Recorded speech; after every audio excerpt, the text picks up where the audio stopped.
एक जंगल में टुनटुनी चिड़िया अपनी एक टोकरी के घर में रहती थी। टुनटुनी बहुत गरीब थी। हे भगवान, मैंने अपने खेतों में अंगूर की फसल तो लगा दी है, पर खेतों में पानी देने के लिए मेरे पास हैंड पंप तो नहीं है। चलो कोई बात नहीं, जंगल में दूसरे पक्षियों के घर हैंड पंप है, मैं उनसे पानी ले लूंगी।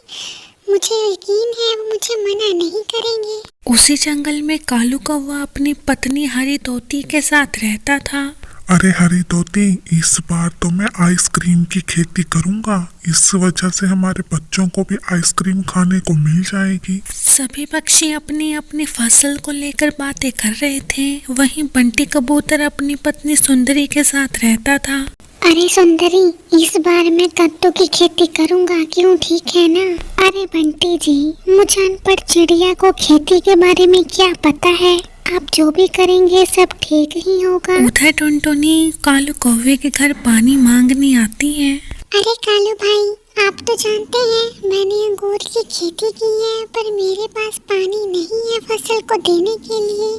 क्या आप मुझे अपने हैंडपंप से पानी दे सकते हैं? अरे टुनटुनी, हमें भी तो खेती करनी है और हमारे हैंड पंप में इतना पानी नहीं है जो सब पक्षियों को बांटते फिरे। तुम जाओ यहाँ से, किसी और पक्षी से बात करो, यहाँ पानी नहीं है। टुनटुनी उदास होकर बंटी कबूतर के पास आती है। अरे बंटी भाई, क्या आप मुझे खेती करने के लिए अपनी हैंड पंप से हर रोज पानी दे सकते हैं? जब मेरी फसल अच्छी हो जाएगी तो मैं आपको फसल से पैसे दे दूंगी। अरे मुझे माफ करो टुनटुनी, हमारे हैंड पंप में इतना पानी नहीं है कि इससे हम भी खेती कर सके और हम तुम्हें भी पानी दे दें। टुनटुनी निराश होकर दूसरे जंगल जाती है और वहां से नदी से पानी भर कर लाती है और अपनी फसल में देती है। टुनटुनी हर रोज दूसरे जंगल जाकर नदी से पानी भरकर अपनी खेती में देने लगती है।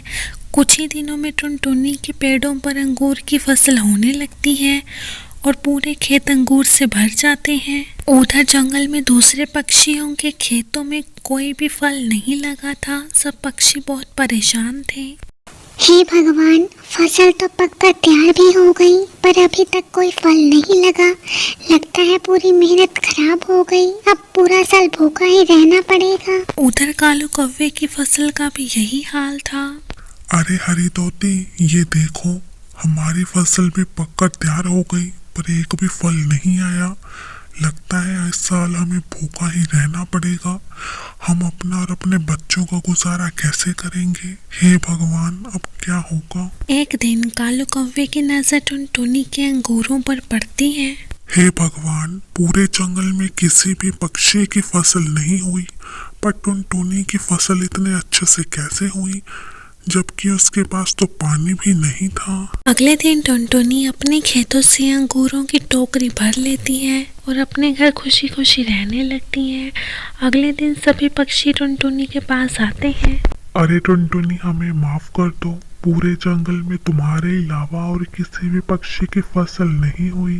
अरे हाँ टुनटुनी, हमने तुम्हें फसल को पानी देने के लिए मना कर दिया, ये उसकी सजा है। अब हमें पूरा साल भूखा ही रहना होगा, हमें माफ कर देना टुनटुनी। फिर टुनटुनी कहती है, अरे पक्षियों, मैंने तुम सबको माफ कर दिया।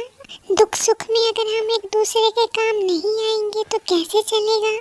तुम सबको जितने फल चाहिए तुम मेरे खेत से ले जाना। अगले दिन सभी पक्षी मिलकर टुनटुनी के लिए घर बनाते हैं और साथ ही एक पानी के लिए हैंड पंप भी लगा देते हैं। टुनटुनी, तुमने हम सब पक्षियों को माफ कर दिया, उसके लिए एक छोटा सा तोहफा है।